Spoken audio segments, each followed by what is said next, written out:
programa de hoje, Benoit Saint Denis detalha sua transição da luta nas forças especiais da França para uma carreira no Octógono. Holland explica como a guerra verbal pode ser usada como munição dentro e fora do octógono. E McCann elege os 5 melhores nocautes com golpes giratórios de todos os tempos. Olá e bem-vindos ao Conexão UFC. Benoit Saint Denis descobriu o MMA ao se alistar nas Forças Especiais da França. Sua experiência militar o preparou perfeitamente para o combate, que passou da luta na linha de frente para a luta com luvas de MMA. Com uma força implacável, Saint Denis chegou arrebentando no circuito regional, antes de focar na divisão dos leves do UFC. E ele está no caminho certo para um dia trazer o cinturão do UFC para a França. O Deus da Guerra nos conta mais sobre sua jornada em Foco de Lutador.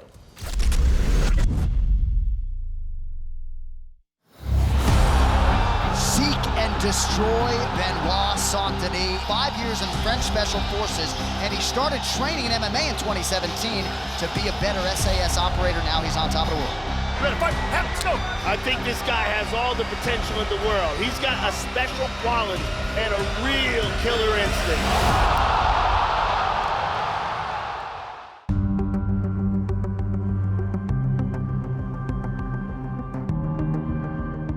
I had a very happy childhood when I was young. I have 4 little brothers. We had everything we needed. We were a group of brothers looking out for each other. I took my role as a firstborn child very seriously. I wanted to be a knight, you know, because the knight is the one who is protecting the weak against the strong. My father was in the French Foreign Legion. I worked on mission outside of the country, so we moved a lot. I looked at his career and I knew it was partly the way I wanted to take. I became a French Special Air Service member, French Special Forces.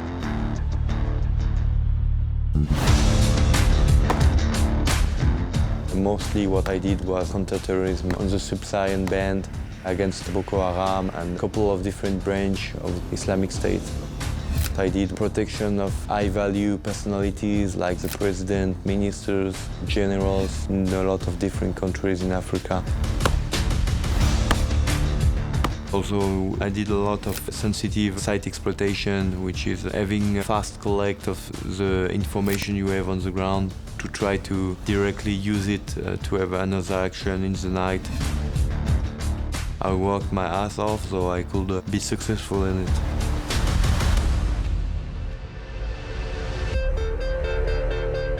After 5 years in Spec Ops, I was looking for my own adventure.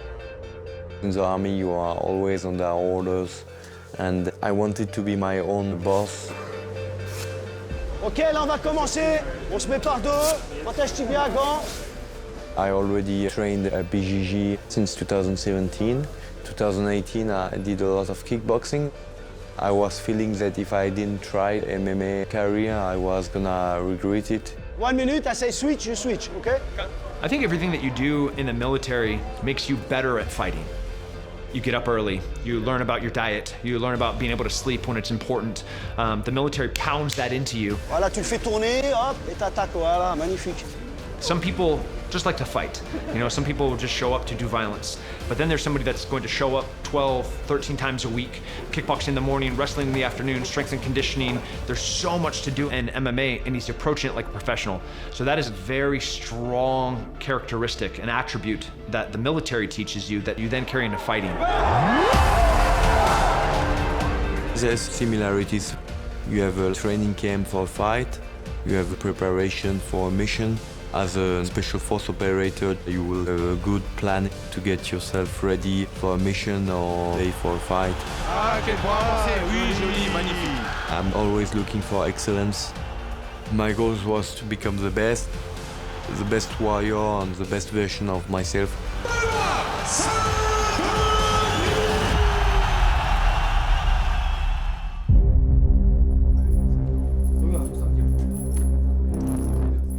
Before UFC, I was 8-0. I took my first UFC fight on short notice in a weight class above to be sure I could sign in the organization. Genou, rapide, allez, encore. And also nobody wanted to fight the guy, so let's go.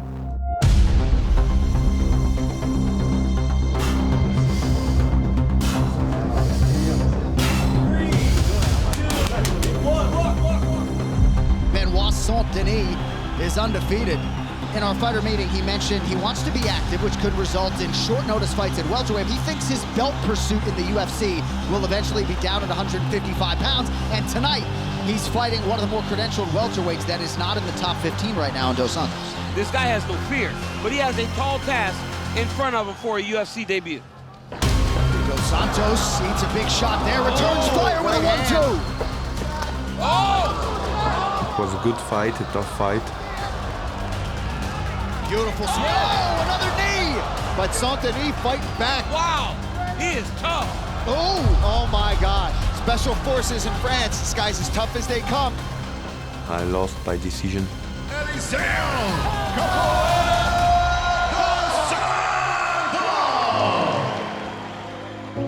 It's my only loss. I have so much respect for Saint Denis. You think he's going to give up? He's not. Ever.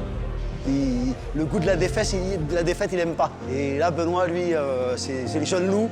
Il a tout à prouver et il va aller chercher. Here's Benoit Saint Denis making the walk for his second UFC appearance, but this will be the first time he fights in the UFC with what amounts to a full training camp. Against top opposition, you have to be at a weight that is similar. So we took the decision to continue at lightweight. He believes he's going to realize a lot of success at lightweight, and that is where he competes tonight. The first fight after a loss, it's never easy to bounce back, but I was ready, I was in shape. It's getting tight now, that's behind his head. There's the tap! Benoit Saint Denis! You know, he had that debut, things did not go his way. He showed his heart and his toughness, but we all knew, and he knew more than anybody, what he is capable of with a full training camp. Benoit Saint Denis wins it by submission. The fight after was in Paris. What was your feeling about this?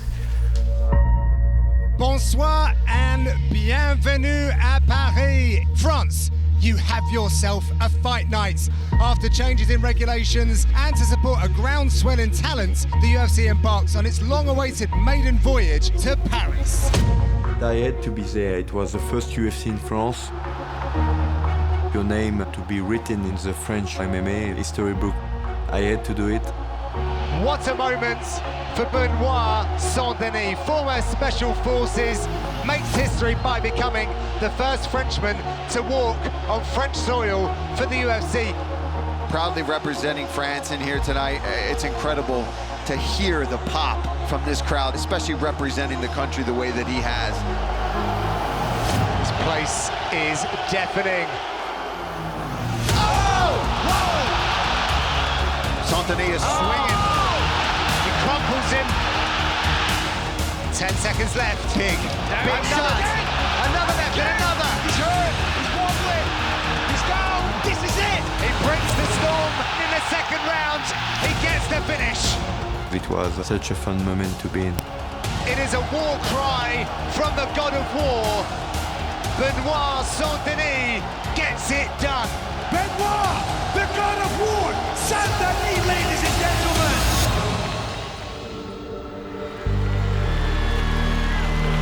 This man has something you're either born with or you don't. He is a fighter. I'm starting to feel very confident and loose in the octagon. You know, he served in the Special Forces. Things that this guy might have seen are just incredible, but this man fights tooth and nail every second he is in there. I'm getting better and better, and I feel like I'm starting to be a prime fighter. It's game over! The god of war does it again in Paris! People are starting to take me very seriously. I think we're looking at a future star in the lightweight division. This guy's representing France, former Special Forces, tough as they come, skilled. He's a fantastic fighter. How do you not love watching him fight?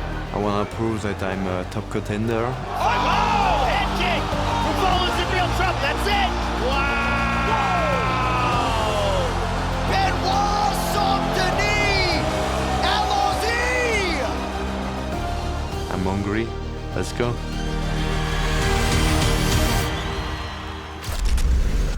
O peso médio do UFC, Kevin Holland, se consolidou como um dos maiores falastrões do UFC. Uma combinação perfeita de habilidade e inteligência tem sido o principal arsenal para suas provocações dentro e fora do octógono. Kevin Holland fala sobre essa guerra verbal nesta edição de Determinado.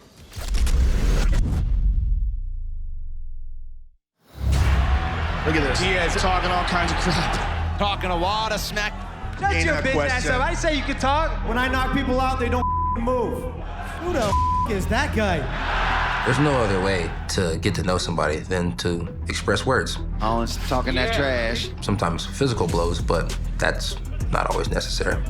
Tell me when the shot's coming, brother. He's keeping it fun. Damn, bro, that's how much pressure you putting on me. He's talking in his ear. Sometimes you can just talk them to death. Come on, Darren, that was cheating, bro. That's a better bubbly. Something to get used to, right? Big Mouth is the unofficial nickname, talking a lot of smack in the octagon. I like to have casual conversations with my opponent in there, because it's just simply me having a good time. That was new from video. A little better, right, DC? Oh my goodness, he's talking over here. I'll talk to you whether I like you or not. If I don't like you, I'll probably talk to you a little more. Oh, you want to do the grapple, huh? Brunson Jr., huh? So maybe if I don't like him, I do talk more. And if I like him, I'll talk a little less. Either way, we're talking. This is why we love Kevin Holland. He's a fun character. I think he's talking to Israel Adesanya, who's in the building. Yeah, you're right. I am crazy, bro, and I'm coming for you. You better believe me. What usually prompts me to start talking to an opponent is fight starting to take too long. You don't touch, right? There's the talking. They throw a big shot, and I dodge it, and it whistles past my face, and I say, holy moly, that was hard. So once I realize they're trying to knock me out, I don't know, I just think it's a way out. Start talking and being like, man, this guy's super mean. And then just weird stuff starts coming out of my mouth. That was nice, Doc. I had a dream about this. What did Kevin just say to him? I was telling Jacare about a dream, and then all of a sudden I gave him a nightmare. Oh, you heard him! Huge right hand! Shoulders down! He has a ton of skill to back up all the confidence that he has. So yeah, it really does help. You just gotta know the right things to say. When I'm talking to my opponents, if they feel like it's trash talk, usually they get very, very angry. And when I was younger, I did a lot of trash talking. But now that I'm older, I don't do trash talking. I just simply talk. And when I talk to them this time, they tend to respond. Sometimes they laugh, and then I knock them out. This is it. That's it. Wow. So it's usually a good moment. Wow. One punch, down goes Buckley. Unless you're Derek Brunson and you're blonde and you don't respond. Brunson, a more business approach. That's kind of frustrating, because then we're just there for 25 minutes with no conversation. And who wants to do that? I could imagine it would suck taking a loss after a fighter's talking trash. I mean, I took a couple fights after a guy said some things back after I had said some things. And I didn't win. And it did suck, but it wasn't that bad. It was just, yeah, it was bad. We all love the talking and it's fun, but that's okay if you win. I think my fans love it when I talk. Come on! I think my fans also hate it when I talk and lose. They say I could have been more concentrated. So remember, you have to win if you're going to talk. Oh, big elbow. That'll That's do it. All that trash talking, if he can keep pulling it off, it's gonna make this man huge. If you're a talker, talk. If you're not a talker, don't talk. I know his mama got tickets, so shut the up about, hey, don't talk about my mom for one. Don't you ever talk about my mom. Everybody doesn't have to do it. Everybody doesn't have to be that person in the workforce, you know? You could be the humble, quiet guy, and that could work in your benefit, too. I promise you, hasn't faced someone like me. Shut up. This is all what you know? But when you get the microphone, you do have to know the right things to say. Anderson Silva, you absolutely suck. Yeah, Conor McGregor, you're taking everything I work for. You do have to know the right person to call out, and you do have to know how to plug in the people that you need to plug in. It's just all about being a good entertainer and being a good business person when it comes to being a mixed martial artist. You have to be a walking, talking billboard, and you can't sound like a complete dummy. On my hand because he had to push me to sleep. I definitely think that I have branded myself as the fighter that I am with all the talking that I've done inside, outside the cage, and I think it's worked wonders for myself personally, and a lot of people tend to do it now, and it's pretty funny.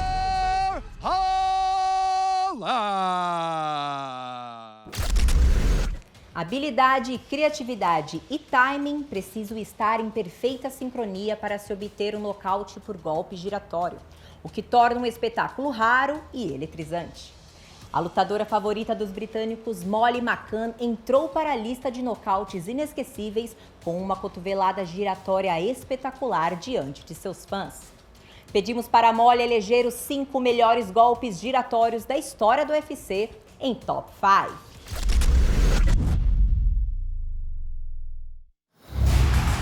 Here is Meatball Molly McCann. The O2 in London, 18,000 people. I landed a spinning KO against Luana Carolina. Oh, and spinning elbow KO for Meatball Molly. I was just like,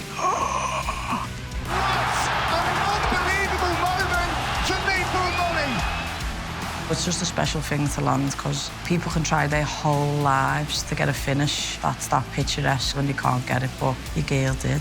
This is one of those moments where you pinch yourself. Oh, it connected, that's it! Oh, and a spinning heel kick! Boom! Tremendous amount of power. I think the MMA community love watching a spinning KO because normally you're getting sent to the shadow round. Spin, and he got a wheel kick KO. It takes a lot of courage and balls to throw something like that in a fight when the fight could be going the other way and then you just absolutely sprinkle some magic on it. Oh, big one to the body. Oh, he's hurt him good. Spinning back into the body. But you can't force a spin and finish. When it presents itself, you have to throw it, and if you miss, you can get caught. But if you land, it's a good night. He got him! Oh, my goodness! What's happening, people? It's Meatball Molly, and these are my top 5 spin and finishes in the UFC.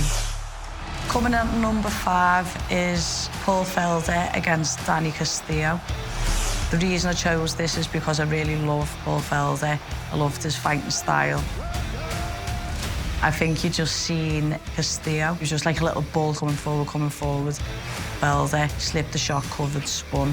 Oh! Spinning back fist! It is all over! Wow! I remember sitting up watching it live, and it was just one of them moments. Just like that! Out cold. As he stepped in, Castillo threw a kick, kind of knocked him off balance, and I think Felder just knew the way that his body was positioning itself just to keep spinning and keep the momentum going. I mean, that was the perfect time to land that shot, and he turned the lights out on Danny Castillo. Paul Felder, I mean, that was just absolutely perfect.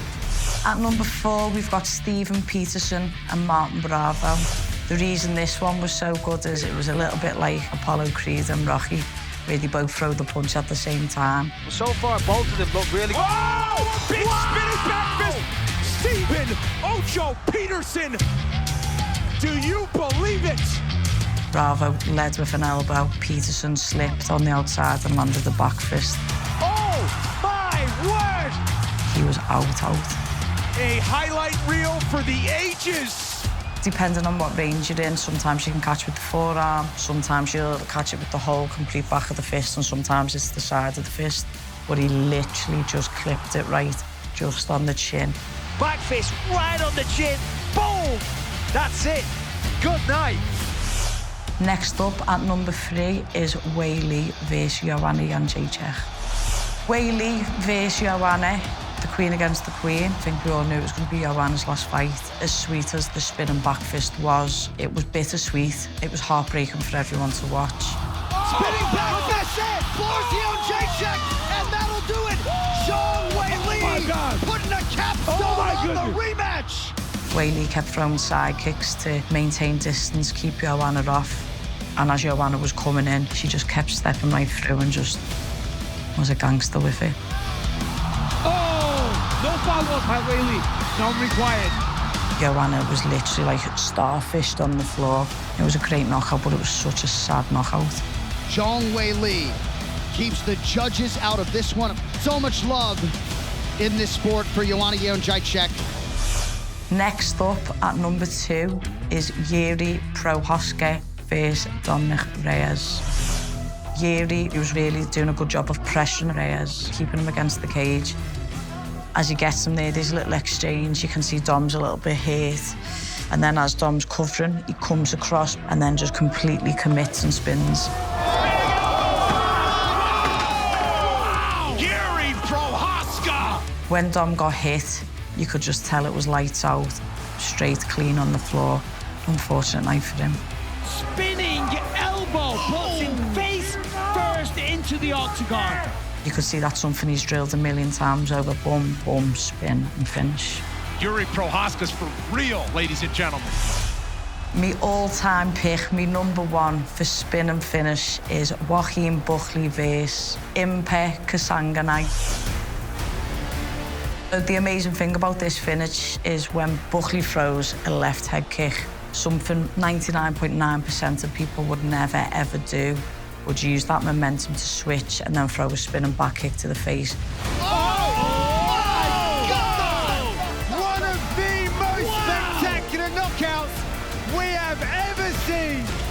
Normally, you would sometimes catch the kick or block and cover and fire back. Impe, he chose to outside sweep it. And as he does, it brings Buckley out of stance, a little bit off balance. And Buckley hits him clean, boom, heel to nose. And he hit the floor and he was out. That might be one of the craziest knockouts I've ever seen in my life. That is real-life ninja stuff. This fight, it won 2020 Knockout of the Year. Oh my God! You gotta be kidding me. No one knew Buckley's name before he stepped in that cage that night, but everyone knew his name the moment he stepped out. I'm Meatball Molly McCann, and those were my top 5 spin and finishes in the UFC. Thanks for taking 5.